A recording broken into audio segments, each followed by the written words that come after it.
Fala pessoal, vamos prosseguir aqui com toda a linha de raciocínio que a gente estava estabelecendo no vídeo passado, até porque o vídeo foi só uma introdução, então eu já quero mergulhar nesse assunto, né, porque tem uma vasta gama de associações que a gente pode adotar aqui quando a gente quer explicar um pouquinho melhor todo esse lance dos arquétipos, todo esse lance ali relacionando o perfil do trickster como algo comum e não somente como uma excentricidade de um estudo específico ou particular ali do caráter psicológico ou mesmo sociológico da questão, né? Então a gente não está querendo somente aqui isolar um determinado estudo, mas incluí-lo ali nas mais sutis nuances da nossa realidade, inclusive as obras que estão sendo produzidas, né, no meio mais comum, que são os meios de disseminação em massa.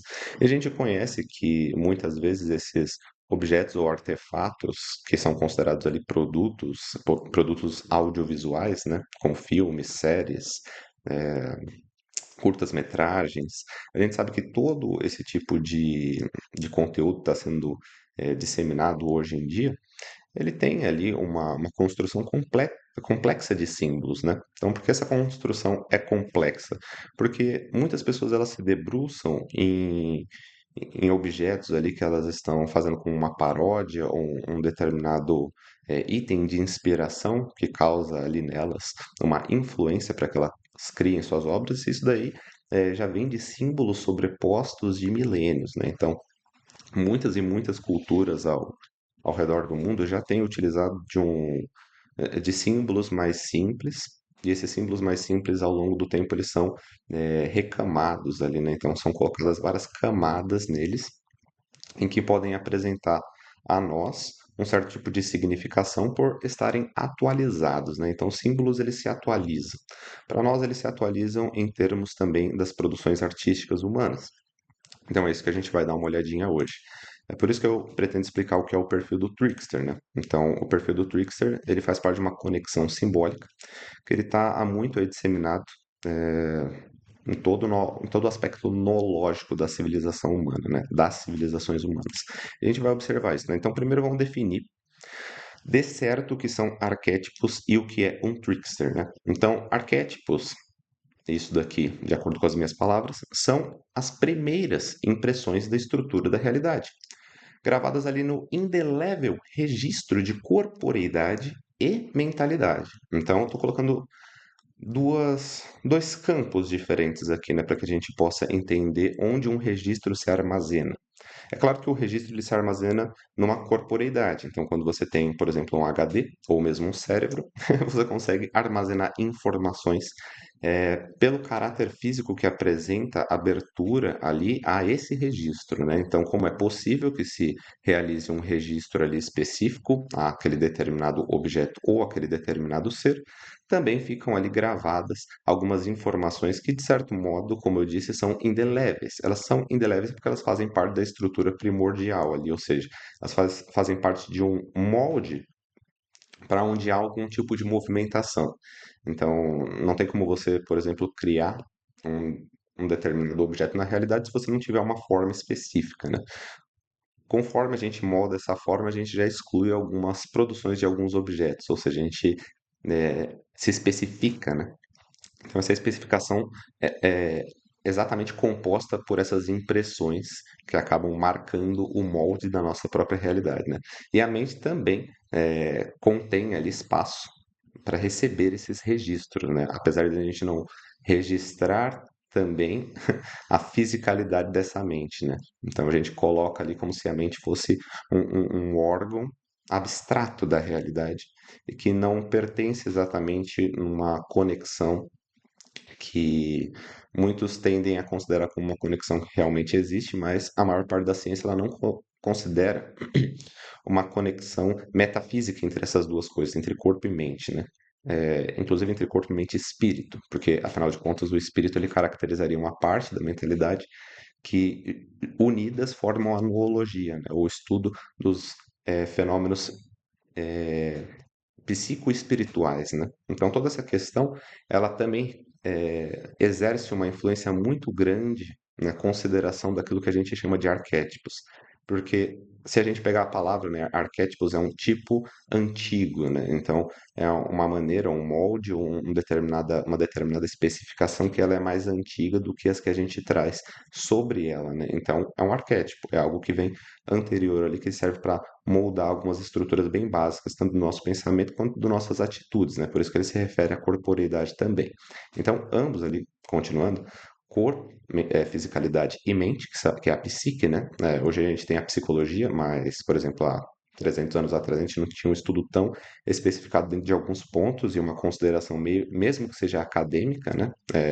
Mais aprofundada do que seria a psique, ou do que seria o que a gente chama de mente hoje. Então, essas duas coisas, né, são compostos de uma contínua transação, desde uma longa origem. Então, a gente pode pensar dentro de um aspecto psicossomático, ou seja, não existe só corpo ou só mente, ou esses dois não estão separados em seus cantos. Eles têm uma contínua transacionalidade, ou seja, eles estão em constante transação de valores para que um complemente a estrutura do outro, né? Então, isso é o que a gente chama, é, isso é o que a gente chama ali de psicossomático, né? Que tem uma relação contínua entre esses dois, corpo e mente. Então, deste modo, né, algo sempre se mantém enquanto algo se atualiza. Isso é o que a gente pode perceber. Os arquétipos são uma maneira de conservação é, de estruturas mentais arcanas, né? De partes ali da nossa mentalidade, do nosso inconsciente, né? Que de modo subjetivo, implicam ali meio que tendências às estruturas, inclusive dentro das bases cívicas, né, dentro do aspecto social. Então, não é como se, né, a gente puxasse isso do nada, né, de dentro do nosso inconsciente. Não, a própria estrutura da realidade, ela também já mantém ali os seus pontos de complementaridade.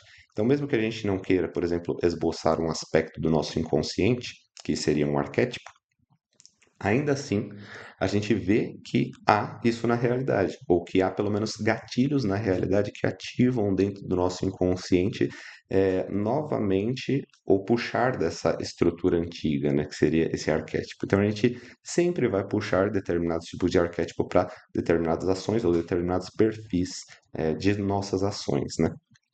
Isso daí está correlacionado, inclusive, a, ao sucesso, né, que pode ser proveniente desses arquétipos. Então, como eles mostram-se bem-sucedidos no logro ali de alguns resultados, ou na obtenção de alguns resultados, é óbvio que eles sempre são também mantidos para que possam ser utilizados ali pela humanidade, né? Então, a humanidade, dentro do seu tratamento social, ali o que ele tem em termos de tratativas, ou tudo que vai ser realizado dentro de uma base cívica, de um convívio ali, é, vai deter de muitos desses arquétipos, né? A gente tem que observar isso. Um deles é o que é chamado de trickster.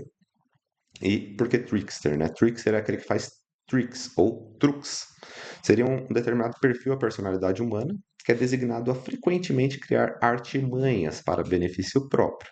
Então, ele está relacionado um pouco à individualidade do ser humano, mas está relacionado principalmente a aspectos que não salientam uma dignidade dentro dessa individualidade, né? Ele é quase como se fosse um criador de ilusionismos ou de prestidigitações, né?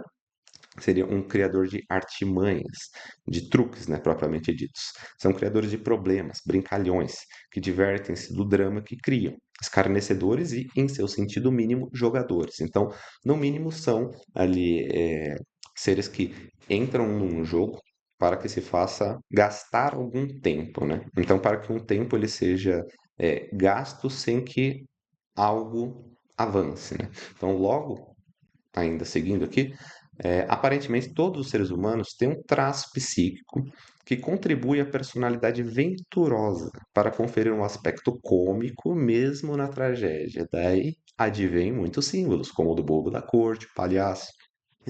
Então, o que que a gente pode observar dentro de todo esse arquétipo ali chamado de trickster? É que ele pode ser uma base fundamental que fornece várias qualidades humanas, né? Não que essas qualidades ao todo elas sejam ruins, mas é claro que elas também têm um aspecto de falta de necessidade, ou seja, levam o ser humano ao desnecessário, né? Então seria mais ou menos ali um módulo que muitas vezes não precisaria ser aplicado, apesar de algumas vezes ter uma necessidade imediata.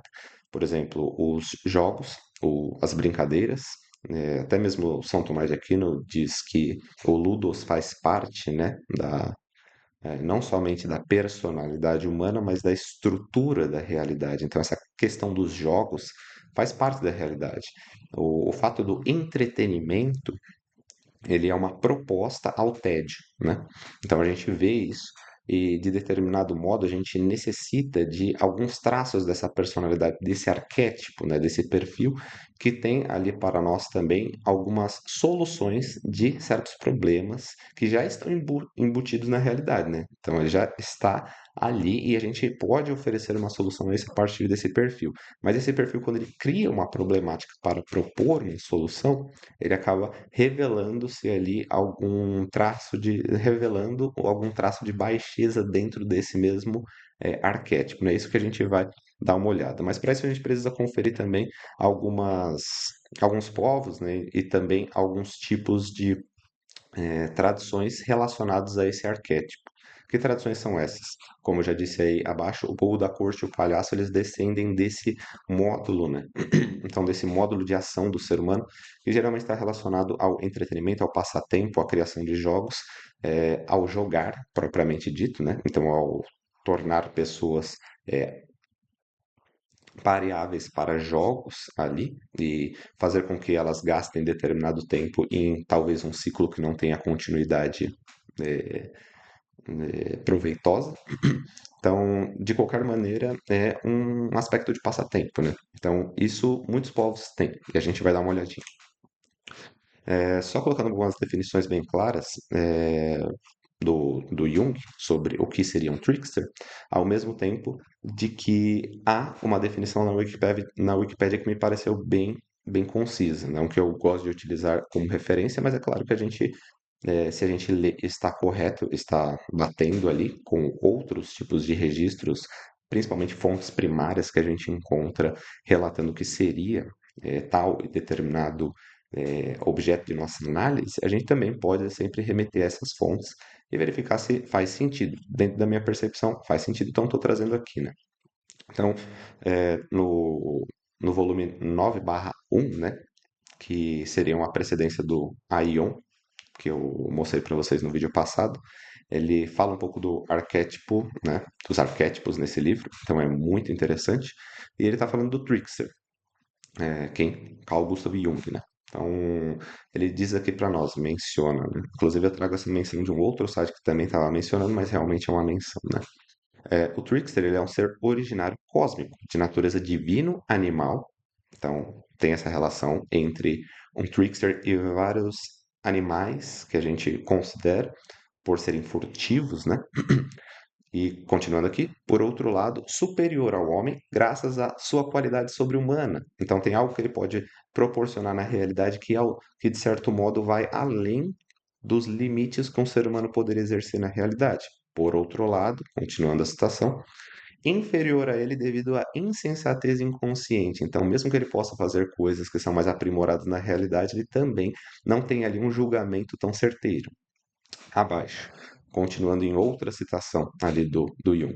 O trickster continua a ser uma fonte de divertimento que se prolonga através das civilizações, sendo reconhecível nas figuras carnavalescas de um polichinelo, que seria basicamente um jester, né, um joker ou um bobo da corte, e de um palhaço. Então, a gente tem essas figuras carnavalescas, ou seja, cheias de adereços, né, de muitas cores, ou que expressam para nós um determinado tipo de desordem, mas mesmo assim que eles apresentam até por serem burlescos, né, por apresentarem sempre objetos ali, estarem segurando objetos ou deterem de roupas que tem todo esse conflito ali visual para nós, que às vezes podem parecer absurdos, né? Então, toda a vestimenta, o que carregam, o que fazem, pode parecer absurdo, e é exatamente isso que faz com que eles sejam essa fonte de divertimento através das civilizações. Então, eles retiram ali um aspecto do tédio relacionado às normativas dos povos, e por muitos povos, é considerado como uma profissão, um cargo, né? Inclusive um cargo religioso, um cargo que está relacionado ao sacerdócio. Então é isso que acaba, né, nos trazendo ali uma profundidade nesse arquétipo. Não é só simplesmente um trabalho, né? Como muitos observam ali no bobo da corte, que é o bobo real ali, né? O bobo da realeza. Então, esse bobo da corte era considerado um cargo, efetivamente. Mas anteriormente, né, nos povos mais tradicionais, é considerado quase como uma posição sacerdotal, né? Então a gente vai observar isso. A definição do Wikipédia seria que um trickster seria um embusteiro ou trapaceiro, pregador de peças, né? Do inglês trick, que é derivado do francês antigo triche, né? Que é trapaça, engano. É, na mitologia ou no estudo do folclore, religião, um deus, uma deusa, um espírito, homem, mulher ou animal antropomórfico, né? Então, um animal que tem características humanas, ou um humano que tem características animalescas, né? Que prega peças ou fora, e isso desobedece regras normais, normas do comportamento. Então, ele não age de acordo com o que você acha que ele vai agir. E é exatamente por isso que ele é considerado um embusteiro, né? Um trapaceiro. Porque, de fato, ele não age de acordo com o que você quer. Ele pode até fazer um acordo com você, mas isso não significa que ele vai chegar no cumprimento desse acordo da mesma maneira que você acha que ele vai chegar. Pode ser até que ele cumpra, o que de certo modo é ou não é real, né? Tem uma desconfiança envolvida nos acordos que são realizados com tricksters, como a gente vai ver, inclusive, em estruturas cinematográficas, mas é exatamente isso que confere a eles o perfil que eles têm, né? Então vamos dar uma olhada aqui em alguns tipos de trickster, né? Essas representações simbólicas de um criador de manigâncias são ilusionismos, prestidigitações, né? São, de certo modo, manipulações da realidade ali, né? Então, essas representações simbólicas de um criador de manigâncias e histórias capciosas, demonstradas em um cargo de bobo para a corte real, não seriam exclusivas de um tempo e espaço da história humana apenas. Então, tem vários tempos históricos e em vários locais do nosso mundo, a gente pode considerar que há esse perfil, esse arquétipo, né? Então, tem sempre pessoas que estão sendo representadas, né, por essas qualidades, por essas características, ou mesmo seres que vão além da nossa compreensão, que eles são considerados ali como seres do folclore, da mitologia, ou mesmo por muitas pessoas considerados como reais, relacionados a uma crença, relacionados a um tipo específico ali eh, de gnose, né? De sabedoria sobre aspectos da realidade. E a gente tem também os seres humanos ali que estão reproduzindo isso, né? Estão reproduzindo essas mesmas coisas que eles consideram ser objetos da mitologia. O primeiro deles que a gente vê aqui, né, que inclusive é o mais mencionado, que a gente sempre está vendo aí, inclusive no cinema, pelo Joker, né, que é o Coringa, a gente sabe que existe o bobo da corte. Também é chamado de jester, né? Então, esse jester, que seria basicamente um bobo da corte, ele é muitas vezes retratado ali com essas roupinhas, né? Como vocês estão vendo, roupas excêntricas, um chapéu pontudo ou mesmo orelhas pontudas, né? De certo modo, isso também pode revelar algo relacionado aos chifres de outras representações desse mesmo trickster em outras culturas, né? Então, mesmo que o ser humano está usando um chapéu, tem outros seres que têm algo que é uma excrescência nessa mesma parte onde o chapéu está sendo pontudo, né? Então tem essa relação específica.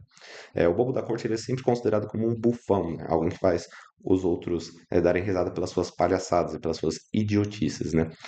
Também é considerado como um enxadrista, alguém que joga um jogo, né? Então ele entra num jogo para conseguir determinado tipo de influência ou resultado. Ao mesmo tempo, ele pode também criar um jogo, né? Então, ele cria um jogo para que alguém entre nesse jogo e aí ele detém ou, de certo modo, prende a pessoa dentro desse jogo. A gente vê que na nossa cultura temos o Saci, chamado ali pela região mais norte, nordeste, né? De Cramunhão. Então, o Cramunhão, para nós, a gente conhece ele, né, como demônio pequenino, né? Então, esse nome, ele vem de demônio pequenino ou da garrafa, antes do ovo, né? Então, tem toda uma ritualística de como que você pega um ovo ali e faz um tipo de procedimento para que dentro dele nasça um saci, né? Um sacizinho. Então, seria um cramunhãozinho. E ele faz várias, que é um demoninho, né? Ele faz várias peripécias, né? E artimanhas, mas alguns falam coisas mais bizarras sobre ele, como se ele exercesse ali uma influência real em termos de males que ele pode causar ao ser humano. Ou seja, para que é um ser, né? Um ser realmente que muitas pessoas têm crença de que ele existira, de que ele fazia coisas absurdas, né? Como fazer as tranças ali, né? Em crime de cavalo. Então, muita coisa ali relacionada a esse folclore brasileiro, ele tem uma base ali nesse trickster, né? Nesse perfil trickster. Só que isso não é só um perfil idealizado pelas pessoas e reproduzido na mitologia, não, ele está sendo visto na realidade. Ele é como se fosse parte de um folclore que é considerado verdadeiro, considerado factual. Muitas vezes a gente não pode somente determinar que ele faz parte de uma mitologia, de um folclore, porque pelas pessoas é considerado como um fato. Então a gente tem que ter sempre essas duas versões, né? Será que é uma alucinação coletiva? Será que é uma histeria coletiva? Será que é uma identificação de alguns elementos apenas mentais? Ou será que realmente há alguns vínculos na própria fisicalidade eles se demonstram, fazendo com que esse perfil ele seja, vamos dizer assim, vivido ou incorporado por alguns seres, né?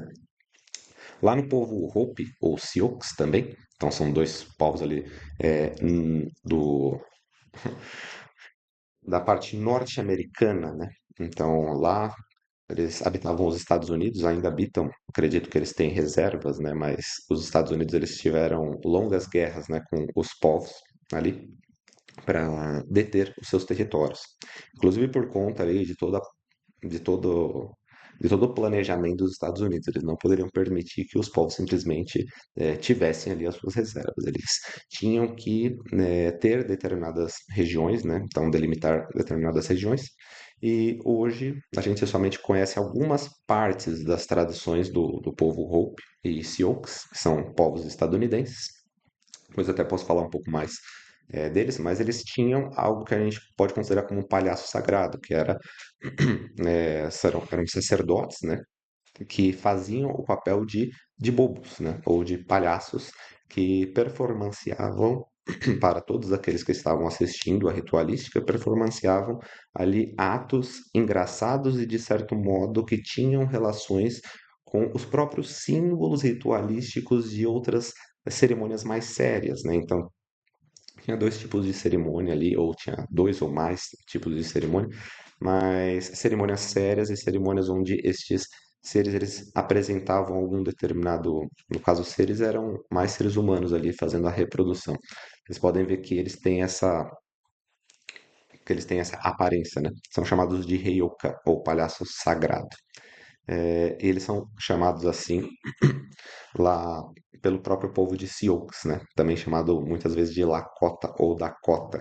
Então esse povo ele chamava esse caractere aí, né, sacerdotal de Heyoka, e ele era o que fazia tudo de modo oposto ao esperado. Então as pessoas achavam que ele ia fazer uma coisa, ele fazia outra, né? Isso que inclusive dava tanto uma caracterização ali para ele é, em determinada sacralidade, né? Porque ele estava além da compreensão das pessoas que estavam assistindo ali. Ele sempre poderia apresentar algo inovador. Isso traz um aspecto meio sacral ali também para eles. Então, agora indo lá para a Austrália, né? Os antigos aborígenes. Então, a gente vai falar dos Wandjina ou dos Wangur, que também são um aspecto ali considerado pelos povos daquela localidade, como um aspecto que lembra a nós, que seria esse arquétipo de trickster, né? Então, o que seriam o Andina e o Angur, né? Esses espíritos, assim, considerados seres primordiais da criação para a cultura aborígene na Austrália, são retratados em desenhos nas pedras, como a gente está vendo aqui, né? Então, são seres aí que geralmente ou têm uma cobra, uma serpente em torno ali da cabeça, como vocês podem ver, tanto aqui quanto aqui, quanto aqui também. Às vezes é representado como uma luminescência ao redor da cabeça, como uma auréola, e também esses seres eles sempre são pintados nas paredes com preto, branco e vermelho, né? Então essas colorações preto, branco e vermelho são as predominantes ali. Os olhos fundos, né, com esse negrume, né, que você pode ver ali na proporção dos olhos.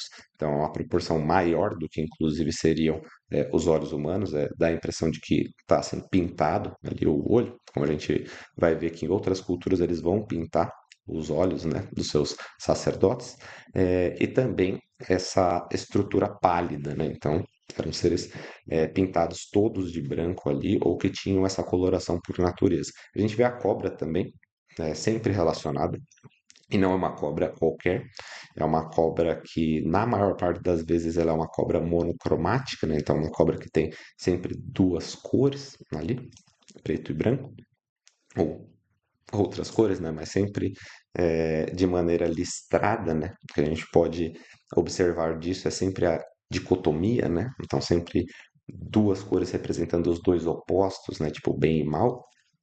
Então, essa relação da dualidade para eles é muito importante, inclusive é um conceito dentro da parte metafísica de todas as culturas, né? A dualidade. Então, continuando aqui, essas imagens contendo seres humanoides e cobras monocromáticas podem remeter aos símbolos arquetípicos de outros tricksters. Então, a gente, só voltando aqui para vocês, olha só como o Heioka fica, né? Heioka. Então, ele tem ali essas mesmas características, por exemplo, de outros tricksters, né? E o Andina também. Então, ritos em muitos povos repetem as ações desses seres imprevisíveis, como veremos. Então, olha só, uma cerimônia aqui relacionada ao Ryoka, que é chamado pelo povo Lakota, né? Ou pelo povo de Sioux, ali como o louco, né? Ou o palhaço sagrado. Também é chamado, né, de idiota sagrado, Hahaukan, mas não me lembro agora qual que é o povo que chama desta maneira, né? De qualquer modo, o povo aqui, ele realiza, né, cerimônias, né? O povo de Sioux, como vocês podem ver aqui, né? Eles realizam determinadas cerimônias com esse cunho, né? Com o cunho de uma de uma peça teatral, mesmo que assim considerada, né? Eu posso até ler para vocês rapidamente aqui uma uma parte de um historiador que ele meio que descreveu isso, né? Acredito que tem muitas pessoas que fazem artigos, artigos científicos relacionados aos povos norte-americanos, inclusive porque os Estados Unidos ele tem muitas pessoas que gostam de estudar esse tema, né, dos indígenas norte-americanos. Então, tem um cara ali chamado de Peg Andrews que ele escreve um artigo num site. Ele diz assim, né, que os Hopes protegeram seus palhaços sagrados incorporando nas suas cerimônias Katina, né? Então, eles têm cerimônias chamadas ali do mesmo espírito que eles, de certo modo, têm um apreço, né? São chamados de Katina, o espírito da nuvem. Estou lendo aqui algo que está além do slide, tá? Então, onde esses palhaços, diz ele aqui, diz Peg Andrews, onde esses palhaços fazem uma entrada hilária de um telhado, né? Então, eles fazem a entrada num telhado, né? Tem um telhado, eles entram por esse telhado, descendo uma escada de corda até a praça onde os catines estão dançando. Então, tem uns seres ali que são os catines, estão dançando, e vem essa escada ali de corda, e esses seres vão descendo, né? Aí eles exclamam sempre, né? Olha lá embaixo. Tudo é abundantemente lindo. Sua descida, inclusive sua descida é muito precária, né? Geralmente de cabeça e causa muitas risadas enquanto eles tropeçam uns nos outros e caem os últimos metros, né? Então eles fazem bobeiras ali, né? Inclusive enquanto está acontecendo uma cerimônia de cunho sagrado, porque envolve os Katina, que são os espíritos da nuvem, que inclusive depois a gente vai ver só na própria imagem vocês podem ver que os Wandina, lá da Austrália, eles também são considerados como espíritos da nuvem, porque eles têm a capacidade ali de provocar chuvas, assim como o Tlaloc nos mesoamericanos, né? Então, só estou colocando várias relações aqui para vocês poderem entrecruzar todos os assuntos. Mas a verdade é que os povos ali, né, eles tinham uma eles tinham uma crença, especificamente, né, os povos lá norte-americanos que a gente está falando, lá que habitavam e ainda habitam em reservas o que hoje é considerado para nós como Estados Unidos da América. Então, eles tinham ali uma crença nos Katina, né, que eram espíritos da nuvem, que seria um ente que centraliza cerimônias onde há participação deste palhaço sagrado. Então, eles estão associados, né, essas, essas duas figuras, o perfil do trickster e este ser, né? Parece até que é uma idealização do que seria especificamente essa reprodução do trickster que a gente faz. Então, os loucos ali, eles vêm para tentar se maravilhar com a presença dos Katina, né, que são espíritos da nuvem. Geralmente associado também o Katina ali a um aspecto de profanação do sagrado ou de sacralização do profano. Mais especificamente não o Katina, mas o Heioka, né? O ser ali que está dançando, o ser que está fazendo as palhaçadas, né? Ele está relacionado a um aspecto de profanação do sagrado. Então ele inverte. Vocês veem que ele inverte a polaridade, né? Ele realiza a profanação do sagrado e a sacralização do profano. Então, pega objetos ali que são sagrados e retira a sua profundidade. Pega objetos que são rasos e adiciona profundidades ilusórias. Então, isso é realizado ali por um brincalhão da realidade, né? A gente vê aqui desse lado, né, a representação dos Wandina como nuvem. Então, eles são nuvem mesmo. São responsáveis na mitologia aborígene por tempestades, trovões e inundações, assim como a gente vê Tlaloc lá na cultura mesoamericana. Olha outras imagenzinhas que a gente tem aqui, né? Então vamos focar somente neste parâmetro aqui, né, da esquerda. A gente vê essas representações aqui dos Wandina e eles têm toda essa. Vocês podem observar que eles têm todo um aspecto monocromático com pintas pretas, né? Apesar deles estarem pintados de branco. É, nas reproduções aborígenes, a gente vê também que eles mantêm essas pintas, né? Eles trocam a cor, obviamente, né? Para determinar determinar um contraste ali. Eles trocam a cor e fazem uma pintura diferente pela cor da sua etnia. E também adicionam um vermelho. Aí o vermelho está muito relacionado à questão do sangue. Então é muito. Acaba se tornando um pouco pesado nessa essa parte da simbologia, então não vou adentrar muito. Mas a verdade é que eles fazem a reprodução quase que simétrica ali do que eles observam ser essas pinturas. Inclusive, essas pinturas elas são sempre reforçadas nas cavernas, tá?